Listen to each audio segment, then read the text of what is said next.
She took something from her basket, a small calabash wrapped in banana leaves. She opened it, and the smoky red mist rose into the air.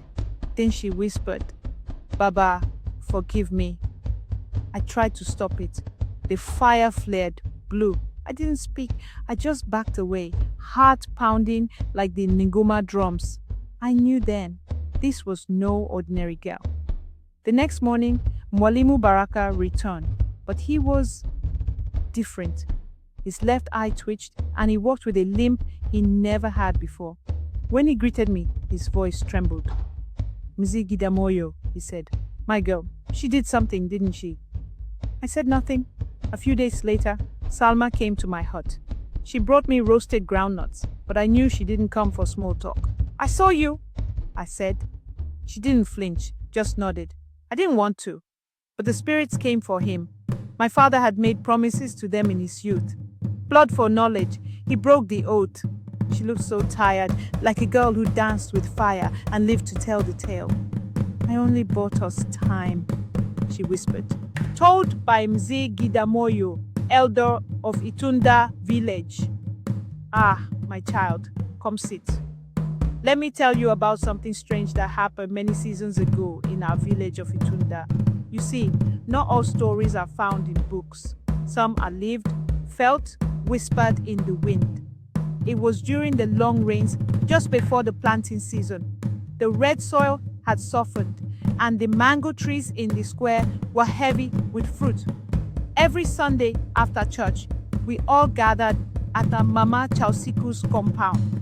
That woman's sweet millet porridge and boiled cassava were like a spell. We couldn't resist.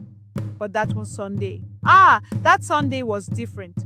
Salma, the school teacher's daughter, was always quiet. She was the kind of girl who didn't speak unless spoken to. Not shy, just watchful, like the owl that perches on the big fig tree near the river. Now, her father, Mwalimu Baraka, was a respected man. He had taught half the village how to read. But that day, he didn't show up for Sunday tea. Only Salma came, wearing a green kitenge dress and carrying her usual woven basket. Something was off though. She kept checking the road like she was expecting someone. Her eyes had a strange sheen, like a storm brewing beneath calm skies. As the women sliced pawpaw and the men argued about the next harvest, I saw her slip away toward the back of the compound. That's when little Musa followed her. Musa, that cheeky boy with a nose for secrets. He returned about 10 minutes later, eyes wide, mouth agape. I was about to ask what he saw when the drum sounded. After that, she stopped coming to Mama Chausiku's. People said she went to live with her aunt in Tanga. But sometimes, on misty mornings, I swear I see her by the river, speaking to the wind. And the strangest thing, since that Sunday, no child in Itunda has failed their exams. Even Musa, who couldn't sit still to learn his alphabet, now recites proverbs like a chief's son. So when people ask me, was Salma a witch? I say no. She was a keeper of secrets, a bridge between the old and the new. Some Sundays are for rest, others are for remembering. Not the festive drums, not the wedding drums. Number, these were the low pulsing ones, the warning drums. Trouble. We rushed toward the sound. People poured out of houses like ants after rain. This sound was coming from the riverbank near the old shrine, where no one dared go after sunset. And what did we find? Mzee Jumain's cattle, all 5 had collapsed, just like that. No wounds, no blood. Their tongues hung out, eyes glazed. But the strangest part?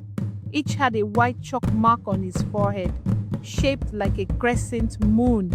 Now, you must understand, in our village, chalk marks are sacred, only used in Makutano ya Roho, spirit gatherings, and only by Waganga, the traditional healers. People murmured witchcraft. Some blamed the Masokos from the next village.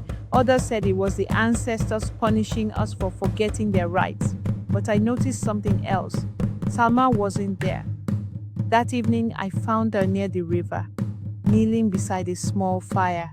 She was murmuring in a language I hadn't heard since I was a boy, an old tongue spoken by my grandfather's generation. She didn't see me, but I saw her.